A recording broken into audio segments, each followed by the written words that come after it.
مجھے ایک صاحب کہنے لگے کوئی ایسا عمل بتائیں، کوئی ایسا عمل بتائیں کہ میں چاہتا ہوں میری 7 نسلوں میں رزق ختم نہ ہو، جو مہنگائی اور حالات اور پریشانیوں میں دیکھ رہا ہوں، کوئی ہے عمل؟ میں کہا بالکل ہے، اور میں نے اس سے کہا کہ یہ میرے پردادا کے پردادا کا عمل ہے، ان کا یہ عمل ہے، میرے پردادا کے پردادا کا عمل، جو ہماری خاندانی یادداشتوں میں یہ لکھا ہوا ہے، اور فرمایا اگر یہ کوئی بندہ کر لے اللہ نسلوں کا رزق اللہ سے منوا لے۔ اور میں نے اس سے کہا خیال کرنا، رزق کے روحانی ساتھ منوانا، رزق کے روحانی ساتھ منوانا، ورنہ دولت مال چیزیں مل جائے گی، جس کے بارے میں کہا جاتا ہے کہ بعض بندے ایسے ہوتے ہیں اللہ پاک ان سے لقمے نہیں چھینتا، سجدے چھین لیتا ہے، اللہ ان سے لقمے نہیں چھینتا۔ کیوں؟ رزق جسمانی دوسرے لفظوں میں مل رہا ہے، اور رزق روحانی اللہ چھین لیتا ہے۔ یہ جو آج آپ بیٹھے ہیں تسبیح خانے میں اور میں بیٹھا ہوں، یہ ہم روحانی دسترخوان پہ بیٹھے ہیں، یہ بہت بڑا دسترخوان لگا ہوا ہے، یہ دسترخوان ہے، سنا ہے در یار پہ بڑی دھوم ہے، سنا ہے در یار پہ بڑی دھوم ہے، وہاں عاشقوں کا ہجوم ہے۔ یہ روحانی دسترخوان ہے، میں بھی خود محتاج ہوں، یہ روحانی دسترخوان ہے۔ تو میں نے اس سے عرض کیا کہ ایک دسترخوان نہیں مانگنا، دونوں مانگنا، رزق روحانی بھی، رزق جسمانی تو اس کو بھی ملتا ہے جس کو کلمہ نصیب نہیں ہوا، رزق جسمانی تو اس کو ہی ملتا ہے جس کو کملی والی کی غلامی نصیب نہیں ہوئی، رزق جسمانی تو اس کو ہی ملتا ہے جس کے ماتھے پہ شقاوت لکھی ہے، رزق جسمانی تو اس کو ملتا ہے جو اللہ کا نافرمان ہے، رزق جسمانی تو اس کو ملتا ہے جو اللہ کے وجود کا انکار کرتا ہے، رزق جسمانی تو اس کو ہی ملتا ہے جو آخرت اور قبر کا انکار کرتا ہے، رزق جسمانی تو اس کو ملتا ہے جو جنات اور برزخ کا انکار کرتا ہے، رزق جسمانی تو اس کو ملتا ہے جو خود کملی والی کی نبوت کا انکار کرتا ہے، وہ تو بے بہا لوگ ہیں، ان کو ملتا ہے۔ پر تجھے بھی صرف رزق جسمانی ملا اور اللہ سے یہ منوا لیا، نہ یہ نہ منوانا، اللہ سے کہنا ہے اللہ رزق روحانی بھی دے اور رزق جسمانی بھی دے، 2 رزق اکٹھے عطا فرما۔ کون سا رزق؟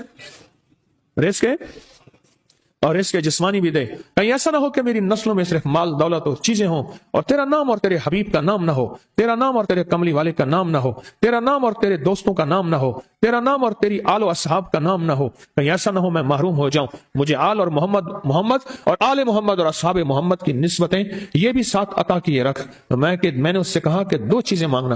اچھا قدرت کا نظام ہے، تو دیوانے بھی ہوتے ہیں، یقین والے ہوتے ہیں، آپ جیسے آپ مخلص بیٹھے ہیں اور پوری دنیا میں ہمارے ساتھ اس وقت مخلص بیٹھے ہیں جو ہماری آج کی محفل میں شریک ہیں، ہوتے ہیں دیوانے۔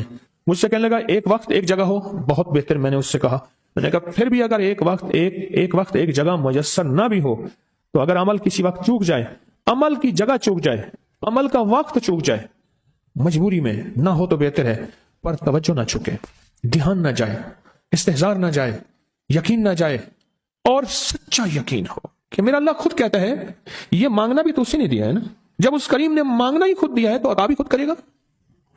نہیں خوف نارے جہیم کا کہ کرم ہے مجھ پہ کریم کا، وہ خود عطا کرے گا مجھے، اس نے مانگنا دیا دے گا۔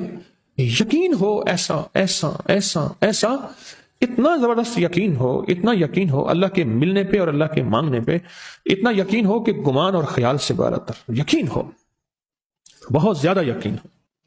یاد رکھیے گا میری بات، میری طرف دیکھتے رہیں، یاد رکھیے گا جس کو ملا ہے یقین کی طاقت میں ملا ہے، اور جس سے چھنا ہے بے یقینی نے اس سے سب کچھ چھین لیا، بے یقینی نے اس سے سب کچھ چھین لیا۔ جس کو ملا ہے یقین کی طاقت سے ملا ہے، یقین ہو کہ میں کر رہا ہوں اور اللہ مجھے دے دے گا۔ کہا کہ کیسا یقین ہو؟ کہا جیسے بکری کے تھن دودھ سے بھرے ہوئے اور میں کہوں کہ میرے ہاتھ سے دباؤں گا اور دودھ نکلے گا، اس سے زیادہ یقین۔ اور کہا کس سے زیادہ یقین؟ کہا کہ ایک بڑا نوٹ ہو اور بڑا نوٹ کے اندر جو ہے ایک آنے کی چیز آنی ہے، تو میں کہوں گا اس سے تو اس کی نوٹ کے اندر تو ہزاروں آنے ہیں، اور میں ایک آنے کی چیز، ایک ٹکے کی چیز لوں گا اور میرا کام بن جائے گا۔ اس سے زیادہ یقین ہو، اور اس سے کہیں زیادہ یقین ہو کہ سخت پیاس ہے اور میں پانی کو دیکھوں اور پانی کو دیکھتے ہی مجھے یقین ہو کہ اس سخت پیاس میں میرا پیاس بجھ جائے گی، پیٹ بھر جائے گا۔ اس سے کہیں زیادہ یقین ہو۔ میں پھر بھی یقین کو نہیں سمجھا سکا، علم بھی محدود ہے، الفاظ بھی میرے پاس محدود ہیں۔ اس سے کہیں زیادہ یقین ہو، اس سے کہیں زیادہ یقین ہو، اور بہت زیادہ یقین ہو۔ کیا خیال ہے آپ چاہیں گے اپنی نسلوں کے لیے بخت، رزق، نصیب اور مقدر منوا لیں؟ میں نے کہا روزانہ 40 منٹ بیٹھ، 40 منٹ صبح دوپہر شام، جو تیری تنہائی کا وقت ہو، کہ یا اللہ دنیا میں ایسی جگہ کوئی کہیں ہوتی، اکیلے بیٹھے رہتے یاد تیری دل نشی ہوتے، اکیلے بیٹھے رہتے یاد تیری دل نشی ہوتے، اور بس صرف ایک بار سورۃ فاتحہ پڑھ اور اس کے بعد ایاک نعبد و ایاک نستعین کو دہرا۔ میں نے اسے عرض کیا کہ بس اس کو وجدان سے پڑھو، ایسے پڑھ کے رونگٹے کھڑے ہو جائیں، آنسو بہنے لگ جائیں، دل کے اندر کا درد اور دل کا اندر کا غم اور اللہ کے سامنے حاضری استحزار اور یہ کیفیتیں تیری ہوں کہ بس اس کے علاوہ کوئی مجھے یاد نہ رہے، اس در سے پڑھ 40 منٹ۔ 40 کی عدد کے ساتھ کائنات کے رازوں کا بڑا تعلق ہے۔ 40 کا جو عدد ہوتا ہے، بس 40 کی عدد کے ساتھ پڑھ، اور بہت توجہ سے پڑھ، اور بہت دھیان سے پڑھ، بہت توجہ سے روز پڑھ۔ مجھ سے کہنے لگا کتنے دن پڑھوں؟ تو میں نے اس سے کہا مجھ سے یہ دن نہ پوچھ، تیرا دل خود بولے گا کہ فیصلے ہو گئے ہیں، بس ختم، دل خود بولے گا۔ یہ بتائیں کہ پیٹ بھرتے ہوئے کوئی گھنٹی بجتی ہے، یہ دل خود بولتا ہے کہ پیٹ بھر گیا۔ پیاس میں بھی کوئی کہتا تو نہیں ہے کہ آپ کی پیاس بجھ گئی ہے، وہ دل خود بولتا ہے کہ بس اب پانی کی ضرورت نہیں ہے۔ نیند سے دل بھر جائے تو بس دل بس اب سو لیا، وہ اٹھیں۔